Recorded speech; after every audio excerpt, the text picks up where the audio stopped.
For years I thought I had the perfect home. It was a modest little house on a quiet street, the kind where you could hear birds singing in the morning and the laughter of children playing in the evening. My neighbors were friendly but not overbearing, and we all respected each other's privacy. That is, until the house next door went up for sale. It wasn't just a sale, it was an event. The for sale sign had barely gone up when I noticed people stopping by to look.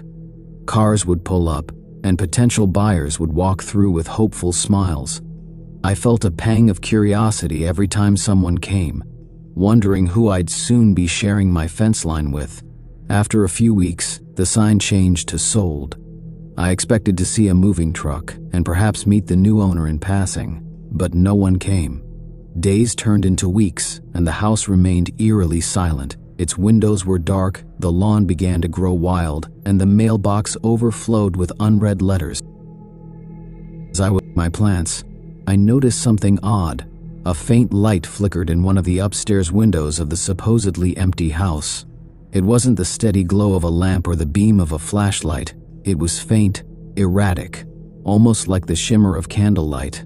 I told myself it was probably just a reflection, or perhaps a trick of my tired eyes.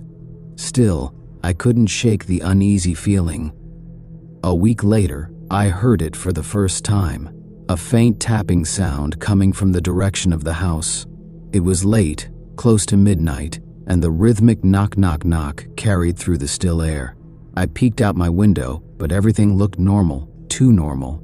The sound stopped, and I convinced myself it must have been a tree branch swaying in the wind or an animal scurrying about. But the noises didn't stop. Over the next few nights, they grew louder and stranger. Scraping, tapping, even what sounded like low whispers. It was impossible to ignore. I started asking other neighbors if they'd noticed anything unusual. Most of them just shrugged it off, saying the house was probably settling or that stray animals might have found a way inside.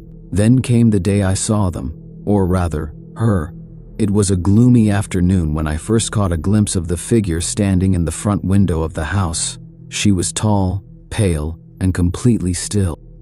Her hair was a wild mess of black strands, and her eyes were hidden in shadow. At first, I thought it might be a mannequin, but as I stared, her head tilted ever so slightly in my direction. I froze. It wasn't a mannequin, it was a person. The figure disappeared before I could do anything. 1 second she was there, and the next, the window was empty. I stood there for what felt like hours, staring at the spot where she'd been, my heart racing. I tried to convince myself that it was just someone checking out the property, but deep down, I knew something wasn't right. The next night, I heard the tapping again, but this time it was coming from my own house. 3 sharp knocks on my living room window. I nearly dropped the glass of water I was holding. Slowly, I approached the window, my hands trembling. But when I pulled back the curtain, there was nothing there, just the empty street, lit by the pale glow of the streetlights. Sleep became a rare luxury. Every creak of the floorboards, every groan of the wind outside sent my heart into overdrive. I started locking every door and window, double-checking them before I went to bed.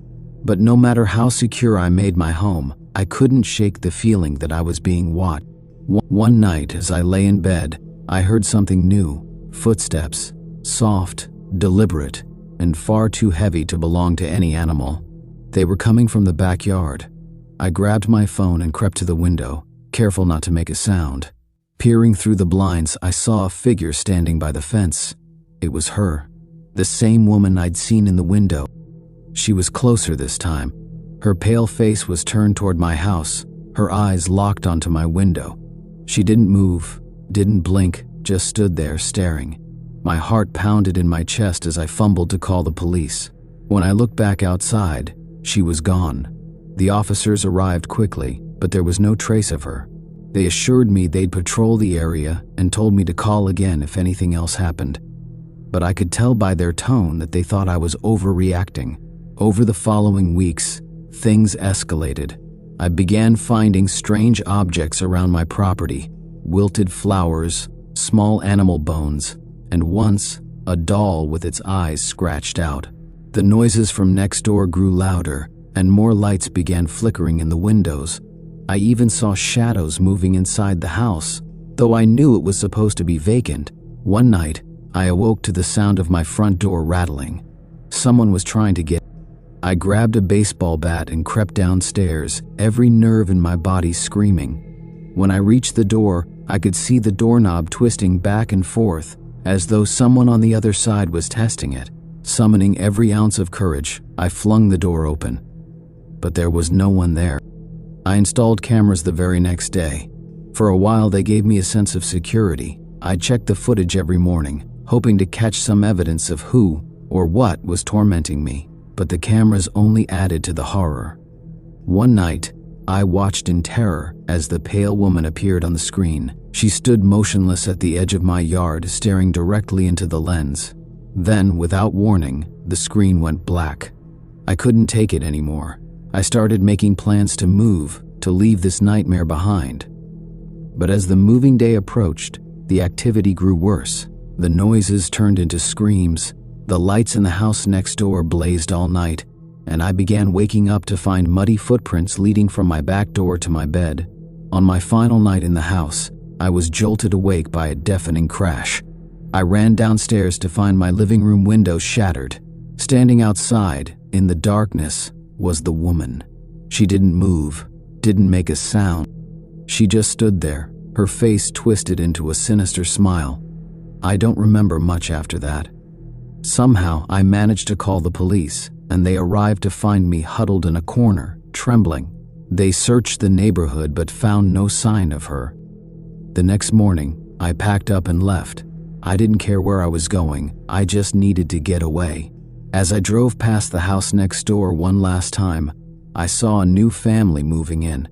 I wanted to warn them, to tell them what they were getting into, but what could I say? All I could do was hope they wouldn't have to endure what I did. But deep down, I knew the house wouldn't let them go so easily.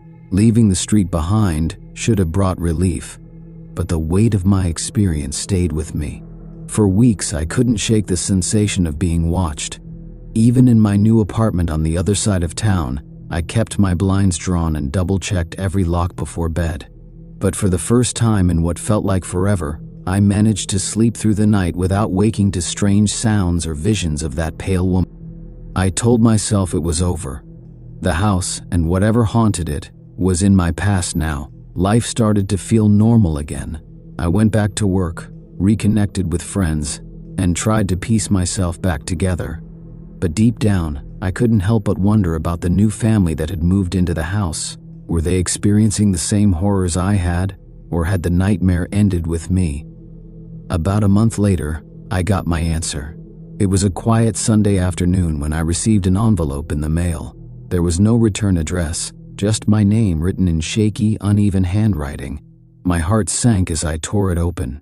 Inside was a single sheet of paper, folded in half. The message was short, written in the same trembling hand. "You can't escape her. She's coming." My hands shook as I reread the words, my mind racing. Who had sent this? Was it someone from the neighborhood? Someone who knew about the woman? Or was it her, taunting me from wherever she had gone? The following night, I heard it again, the tapping. It was faint, barely audible, but unmistakable. My throat tightened as I listened, praying it was just my imagination. But then it came again, louder this time. 3 sharp knocks, followed by a low scraping sound. I didn't move. I didn't breathe. The sound continued, circling my apartment like a predator stalking its prey. It came from the windows, then the door, then the walls themselves. Finally, it stopped, leaving me in suffocating silence. The next morning, I found muddy footprints leading from my front door to my bedroom. The memories of the house came flooding back. The noises, the shadows, the footprints. She had found me. Panic consumed me. I tried to convince myself it wasn't real, that I was imagining things. But the signs were undeniable. Every night the noises grew louder. Objects in my apartment began moving on their own, cups falling off counters, pictures tilting on the wall. Once, I woke to find my bathroom mirror fogged up with the words, "You left me," scrawled in the condensation. I started sleeping with the lights on, though it did little to ease my fear. Shadows danced on the walls, and I began seeing her in my dreams. They were always the same. She stood at the foot of my bed, staring at me with hollow eyes, her mouth stretched into an unnatural grin. When I woke, I swore I could still feel her presence, the air around me heavy and cold. Desperation drove me to seek help. I reached out to paranormal investigators, hoping they could explain what was happening. A team agreed to visit my apartment, bringing with them an array of equipment, cameras, sensors, and audio recorders. For the first time in weeks, I felt a glimmer of hope, but the investigation only made things worse. As they set up their equipment, the air in the apartment grew thick and oppressive.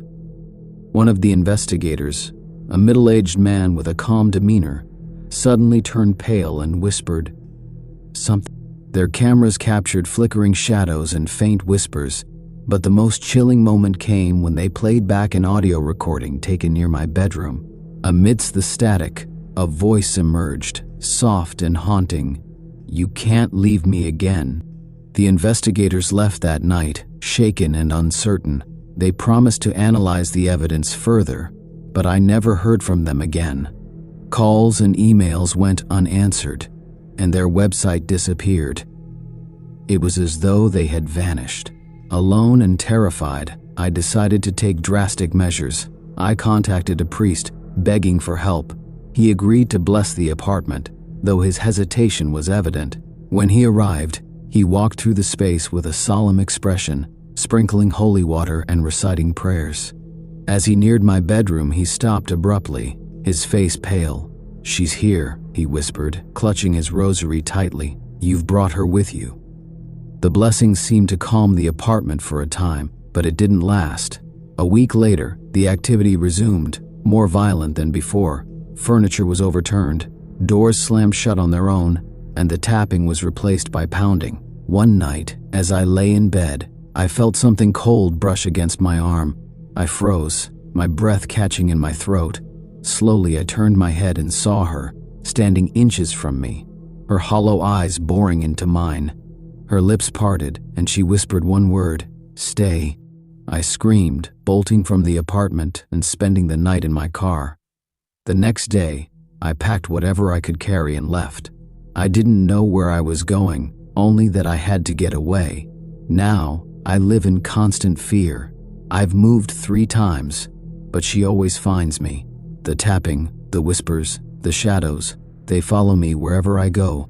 I don't know what she wants or why she chose me, but one thing is clear, there's no escaping her. I write this as a warning to anyone who might come across that house. If you see it, if you feel drawn to it, run. Because once she's found you, she'll never let you go.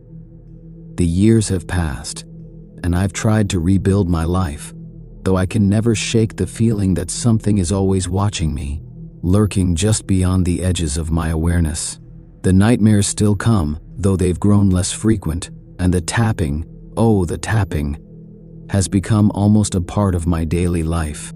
It's as though she knows I'm always listening, always afraid, and she takes pleasure in that fear. I can't stay in one place for too long anymore. I've learned that much. The moment I begin to settle, to feel safe, she finds a way to draw me back into her web. Every time I leave, I think I've escaped her, but she always manages to find me. The dreams are relentless, too vivid to ignore, and the shadows that curl at the corners of my vision never seem to leave.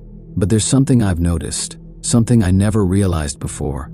The tapping, the whispers, they're always different, always evolving. In the beginning, they were simply noises that scared me, things I couldn't explain. But now, as I listen more carefully, I realize they're messages. Cryptic and garbled at first, but clearer now, with each passing encounter. You can't run forever. You left me, and now you'll pay. Stay with me, forever. I can hear her voice in my dreams, in the whispers that swirl around me when the lights flicker. She's getting bolder, her presence more tangible, more powerful. I no longer know whether these things are real or if I'm losing my mind, but deep down, I can feel her closing in. I've come to understand that I've never truly escaped. I've only been running from something that lives within me now, something that has intertwined itself with my soul. The woman, it's not just her haunting me. It's as though she's become a part of me, a shadow that clings to my every step, a voice that whispers in my ear, reminding me of all the things I've tried to forget. There are days when I can't even trust my own thoughts. The memories of the house, of the nights spent staring at that figure in the window, seem to blur and twist. I sometimes question if any of it ever happened. Was it real? Or was I just a victim of my own mind, shattered by the terror I couldn't explain? But then, on the rare occasions when I feel truly alone, when I'm somewhere quiet, someplace I think might be safe, I hear the tapping. It's faint at first, just a distant noise. But then it grows louder, more insistent, until it fills every room, every corner of my mind. 3 knocks, just as it always was. I've come to accept that this is my life now. The woman, the tapping, the whispers, they're part of me. A constant presence that never fades. I've tried to explain it to people, but no one believes me. How could they? It's a horror that exists only in the corners of my mind, a thing that defies explanation. I moved again recently, a tiny apartment in a city far from where it all began. It's not much, but it's mine. And for the first time in a while, I thought I might find some peace, but I know better now. No matter how far I run, no matter how many doors I lock, she will always find me. Tonight, as I sit here writing, I hear the familiar sound once again.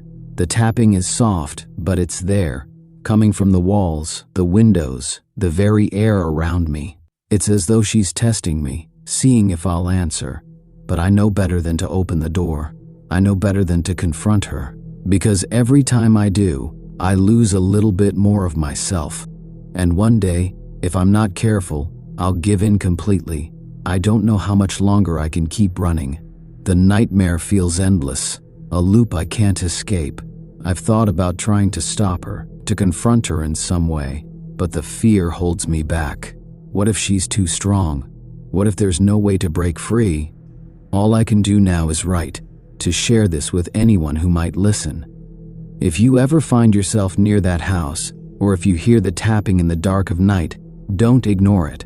Don't let it draw you in, because once she's chosen you, she'll never let you go. I don't know who she is or why she haunts me, but I know this: she's not just a ghost. She's something darker, something that feeds on fear, that thrives on pain and suffering, and I fear that one day she'll make me her own completely. So, if you ever hear her knocking, if you ever see the shadows moving in the corner of your eye, know this: you're not just hearing a noise, and you're not just seeing a flicker of light. You're hearing a call that, once answered, will drag you into a nightmare from which there is no waking. Run. If you value your life, run. Because she's coming for you next. As the days drag on, I can feel the weight of it pressing down on me more than ever before. The tapping, the whispers, the cold breath on my neck. Everything that once seemed like a distant nightmare now feels like an inescapable reality. The line between what's real and what's imagined is growing thinner, and I'm not sure how much longer I can hold on to my sanity. I've moved countless times, tried every trick, every measure to keep myself safe, but she's always there. Each time I think I've outrun her, only to find her waiting at the next corner. Her presence is something I can't fight or flee from. It's as though she's become a part of me, woven into the very fabric of my existence. Tonight, I sit in the same corner of yet another unfamiliar apartment, staring at the door with that familiar dread crawling through my veins. I can hear it again, the tapping. Soft at first, but unmistakable. It's coming from the walls, the ceiling, the floors all around me. And this time, I can't pretend it's not happening. The temperature in the room drops, and I shiver. I want to run. I want to scream, to call for help, but I know it's pointless. There's no escaping. I've realized something that has terrified me more than anything else. She's not just haunting me. She's been with me all along. She's inside my mind, inside my very soul. I can hear her now, her voice close, so close that it feels like she's whispering directly into my ear. You're mine now, forever. The door to the apartment creaks as though someone is standing on the other side, waiting. But I can't move. I can't escape. With trembling hands, I reach for the pen and paper beside me, knowing I must leave a warning for anyone who might find this. Maybe it's too late for me, but I have to try. Maybe if someone reads this, they'll understand. To whoever finds this note, please heed my words. If you hear the tapping, if you see the shadows flicker and feel the cold on your skin, run. Don't wait. Don't try to understand it. Just leave. Because once she has you, once she's chosen you, there's no way out. You'll never escape. Not now. Not ever. And as the tapping grows louder, I realize with chilling clarity that this is the end. The door will open. She will take me. And there will be no more running, no more hiding. This is it. The final step into her world. I couldn't outrun her. And then the tapping stops. The door swings open. And I am gone. It started when we moved into the new house. The neighborhood was quiet, peaceful, and seemed perfect for our family. The houses were neatly arranged along the street, and there was a nice park for the kids to play in. Everything seemed ideal at first. Our new neighbors were friendly, though a little odd. They lived in the house next door, an old 2-story place that looked like it hadn't been renovated in years. The paint on their house was peeling, and the front yard was filled with tall, overgrown grass, but they always waved hello whenever we saw them. The husband, Mr. Adams, was a man in his late 50s. He had a thin, pale face, and his eyes always seemed to look through you rather than at you. His wife, Mrs. Adams, was a small, frail woman. She rarely left the house, and when she did, she kept her head down, never making eye contact with anyone. At first, we didn't think much of it. Every neighborhood has its quirks, right? But slowly, things began to feel strange. It all began on a Sunday afternoon. My son Liam was playing in the backyard when he came running inside, his face pale with fear. "Mom, there's something wrong with the Adams house," he said, his voice shaking. "What do you mean?" I asked, a little concerned, but not taking him seriously at first. "I saw Mr. Adams standing by the window, but it was like he wasn't moving. He was just staring outside, but his eyes were so wide like he was in a trance." I tried to reassure Liam, telling him that maybe Mr. Adams was just staring off into space, but something about his description felt unsettling. That night I found myself looking out the window toward their house. The lights were off, and everything seemed silent. But as I stared, I thought I saw a figure standing in the window, watching. I shook it off and tried to ignore the creeping feeling in the pit of my stomach. It was probably nothing, I told myself. Over the next few days, I couldn't shake the feeling that something was wrong with the Adams house. Every time I looked out the window, I would catch glimpses of strange movements inside. Sometimes it was Mr. Adams standing still in a dark room. Other times, it was the flicker of lights turning on and off without any reason. It made me uneasy. One evening, while I was sitting in the living room reading, I heard a loud knock at the door. When I opened it, there stood Mrs. Adams, her face pale, her hands trembling. "Could I borrow some sugar?" she asked, her voice barely above a whisper. I didn't want to be rude, so I agreed, although something about her request felt off. She looked like she hadn't slept in days. Her eyes were bloodshot, and she kept glancing nervously over her shoulder. "Are you okay, Mrs. Adams?" I asked, feeling a pang of concern. She hesitated before answering. "It's just the house. It's not right. I don't know how much longer we can stay here." Before I could ask her what she meant, she quickly turned and walked away, disappearing back into her house without another word. I stood there, confused and worried. What did she mean? What was wrong with their house? That night, as I lay in bed, I heard strange noises coming from next door. Scratching sounds, low murmurs, like someone was pacing back and forth. I tried to ignore it, telling myself it was just the house settling or maybe an animal outside. But deep down, I knew it was something else. The next day, Liam came to me again, his face even more terrified than before. "Mom, I saw it again," he said, his voice barely audible. "Mr. Adams, He was standing in the window again, but this time, he was smiling, not a normal smile. It was like his face was twisted. I froze. "What do you mean twisted?" I asked. Liam shuddered. His eyes were wide like he was happy, but it didn't look real. His mouth stretched too far like it hurt, and then he just disappeared. That night, I couldn't sleep. I kept watching the Addams house from my bedroom window, waiting for something, anything to happen. The house seemed so quiet, so still, but I felt like something was lurking inside, just beyond my sight.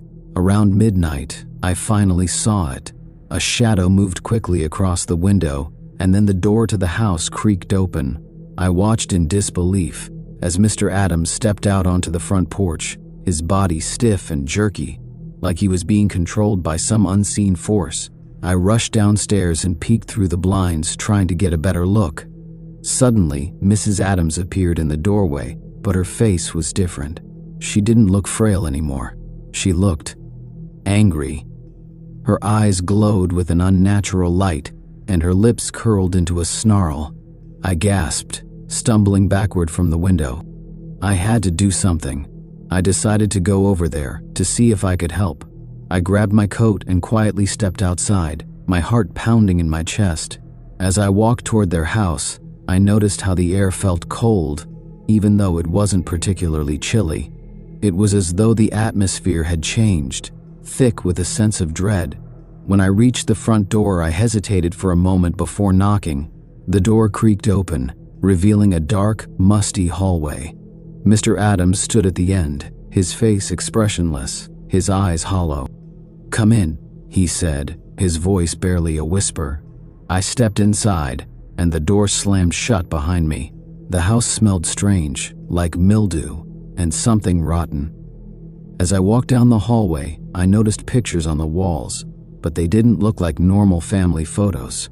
They were distorted, twisted versions of the Addams family, with their eyes wide and their mouths stretched unnaturally. It was as though the photos had been altered, their expressions frozen in agony. I was about to turn and leave when I heard a soft laugh behind me. I spun around to see Mrs. Addams standing in the doorway, her face now completely blank, like all emotion had drained from her. Her lips moved, but it was Mr. Addams' voice that spoke. "We've been waiting for you," the voice said. "We've been waiting for so long."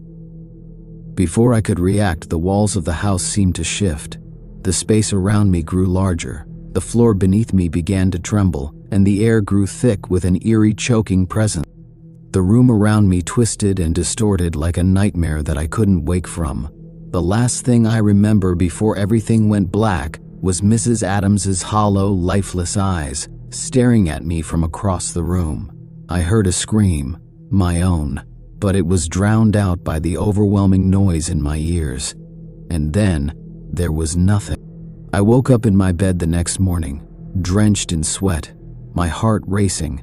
It felt like a nightmare, but I couldn't shake the feeling that something terrible had happened. I rushed to the window and looked out toward the Addams house. To my surprise, it was completely empty. The house was quiet, as if no one had ever lived there. The grass in the yard was overgrown, and the windows were dark. But then I saw it, a small detail that made my blood run cold. In the upstairs window, there was a single figure standing, just as I had seen in my nightmare. But this time, it wasn't Mr. or Mrs. Addams. It was me. I stumbled back, my knees weak, as I tried to make sense of what I had just seen. Was it a ghost, a vision, or had I truly lost my mind?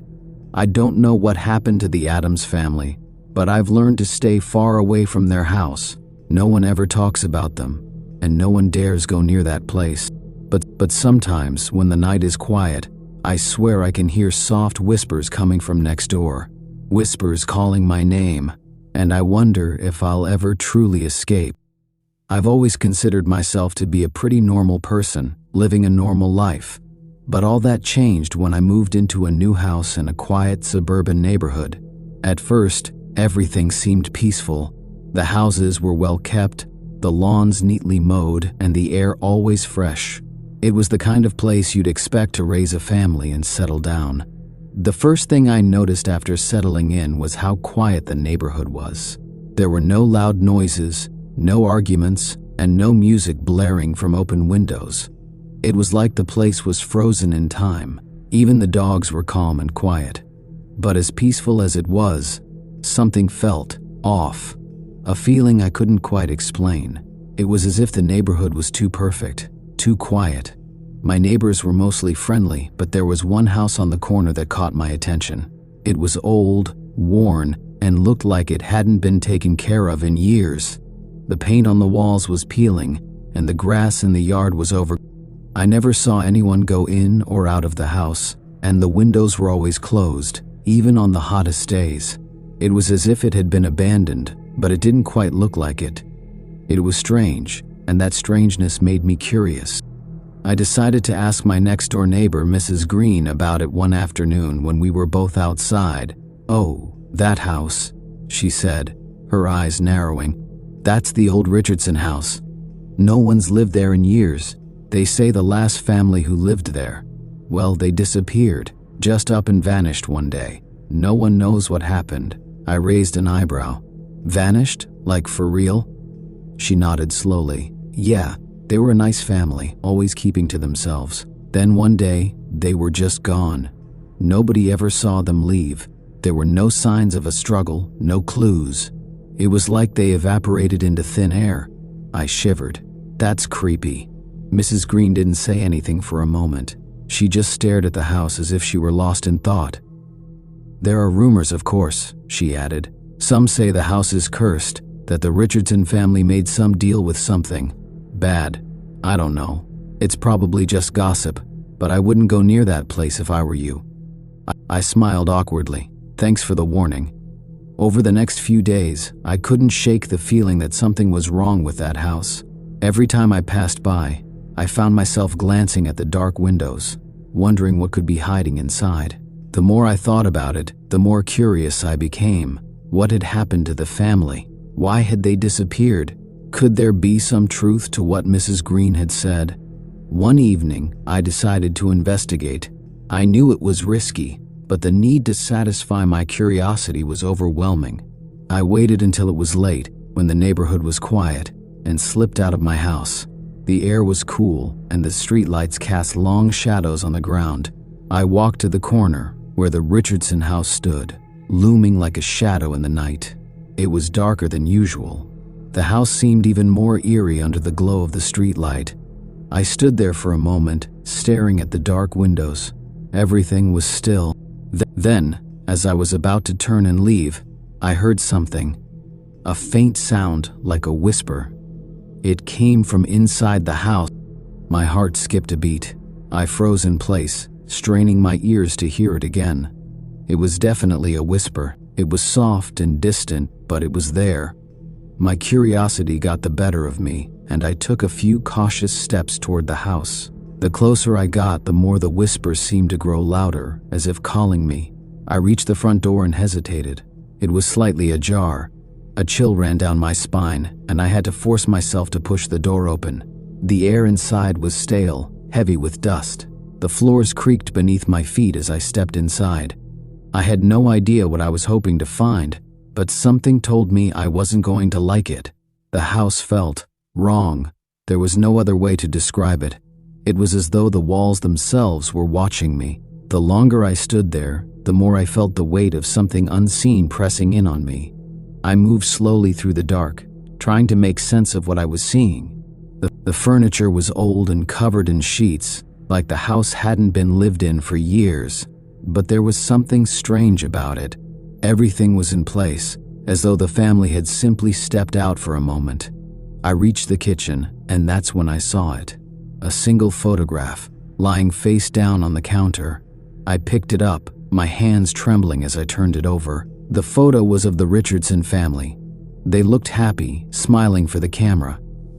But there was something about their eyes. They looked vacant, as though they were not really there, their smiles forced, their eyes empty.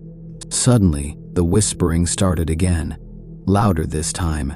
It was coming from somewhere deeper in the house. I dropped the photo and backed away. My breath came in shallow gasps. I wanted to leave. I had to leave, but my feet wouldn't move. I couldn't tear myself away from the house, as if something invisible was holding me there. Then, in the corner of my eye, I saw something shift. A figure, pale and distorted, standing at the top of the stairs. I blinked, and it was gone. I rubbed my eyes, trying to convince myself I had imagined it. But when I looked again, the figure was there, clearer this time, slowly descending the stairs. I didn't wait to see anymore. I turned and ran, the sound of my footsteps echoing through the empty house. I bolted out the front door and didn't stop running until I was safely back in my own house. My heart was racing, my mind reeling with what I had seen. For the next few days, I couldn't shake the image of that figure. I couldn't stop thinking about what I had experienced in the Richardson house. Something was definitely wrong with that place, but what really bothered me was the whispering. It was like the house was alive, trying to communicate with me, pulling me in. I tried to ignore it, tried to forget what I had seen, but every time I walked past the house, I couldn't help but feel its presence, as though it was watching me. And the whispering, the whispers that had once called me inside, now seemed to follow me wherever I went. Late at night, when everything was silent, I could hear it, faint at first, then louder, growing closer, until I was sure it was right next to me. I could feel it, creeping into my thoughts, invading my mind. It was then that I realized I wasn't the only one who had been affected by the house. Mrs. Green had always seemed so normal, so composed. But one day, I overheard her talking to another neighbor. Her voice was trembling, and she was saying something about the curse and how she had heard the whispering too. She said that she could never leave the neighborhood now, that the house had claimed her as well.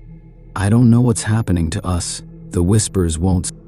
They're getting louder, clearer, and I'm starting to hear them even when I'm not near the Richardson house. I'm afraid to sleep, afraid to close my eyes, because every time I do, I see that figure in my dreams. I can hear it calling my name. There's something in that house, something old and dark, and I'm starting to believe that it's not done with me yet. The more I tried to ignore it, the stronger the pull became. The whispers had turned into voices, clear and distinct, whispering things I couldn't quite understand. At first, I thought they were just my imagination, but now I knew they were real. I could hear them even in the middle of the day, while I was doing normal things like cooking or watching TV. The voices were always there, lurking in the background of my thoughts, like a constant presence. It wasn't long before I began to notice changes in myself. I became more withdrawn, more anxious. I couldn't sleep for more than a few hours, and when I did manage to rest, I was plagued by nightmares. Nightmares of the figure descending the stairs, its hollow eyes staring at me, its mouth moving, whispering my name. I would wake up in cold sweats, my heart racing, and every time I closed my eyes, I could still feel the presence of that thing, just on the edge of my vision. I began to notice it in other neighbors too. Mrs. Green, who had once been so friendly and warm, had become increasingly agitated. She wouldn't leave her house. She would stand by the window, staring out at the Richardson house, muttering to herself, as though trying to make sense of something no one else could see. I saw other neighbors acting strangely as well, locking themselves indoors, never speaking a word to anyone. It was as if the entire neighborhood was being consumed by whatever dark force lingered in that house. One night, I could no longer take it. I had to know what was happening. I had to face it, once and for all. I couldn't live like this anymore, constantly haunted by the whispers, the figure, the eyes that seemed to follow me wherever I went.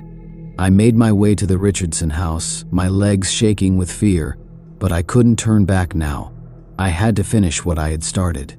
I walked through the gate, feeling the air grow colder with every step I took toward the front door.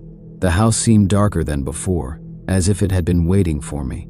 I pushed open the door, which creaked loudly, as though protesting my presence. The silence inside was deafening, thick and oppressive. The whispers had stopped for the moment, but I knew they were just waiting, like a storm gathering on the horizon. I moved through the house, my heart pounding in my chest. I knew what I was looking for, some clue, some piece of evidence that could explain everything. As I reached the staircase, I saw it again. The figure. It was standing at the top, its pale face twisted in an unnatural grin, its eyes glowing with an eerie, ghostly light. It spoke, but the words were not words at all. They were just sounds, a language I could not understand. The figure began to move, slowly, deliberately, toward me. I tried to run, but my legs wouldn't move. I was rooted to the spot, frozen by an unseen force. The figure reached the bottom of the stairs, and I could feel the air grow thick with something dark, something ancient. I could feel it in my bones, that this thing, whatever it was, had been here long before I ever stepped foot into this house. It had been waiting for someone to come, waiting for me. Then, in that moment of absolute terror, I realized the truth. The house wasn't cursed. It wasn't the house that was haunted. It was the people. The Richardsons had made a pact, a deal with something from beyond, something that had fed off them, consumed their souls, and now it was trying to do the same to the rest of us. And I was the next one on its list. I screamed, but the sound was swallowed by the darkness, the air closing in around me. I felt something cold touch my shoulder, and that was the last thing I remembered. The next day, the neighbors found my house empty. My car was still parked outside, and all my belongings were in their place. But I was gone. No one knew what had happened to me, and no one dared ask. The whispers continued, creeping into the minds of everyone in the neighborhood, getting louder with each passing day. Some say I vanished, like the Richardsons before me. Others say I was claimed by the house, consumed by the darkness that still lurks inside. The truth, though, is far worse. The house isn't just a place, it's a trap, a snare set by something ancient and terrible. It feeds on curiosity, on those who dare to uncover its secrets. And once it has you, there is no escape. If you ever find yourself walking through my neighborhood, don't look at the Richardson house. Don't even think about it. Because if you do, it might just notice you too, and you'll be the next one to hear the whispers, feel the cold touch of the figure, and realize that you've already been claimed.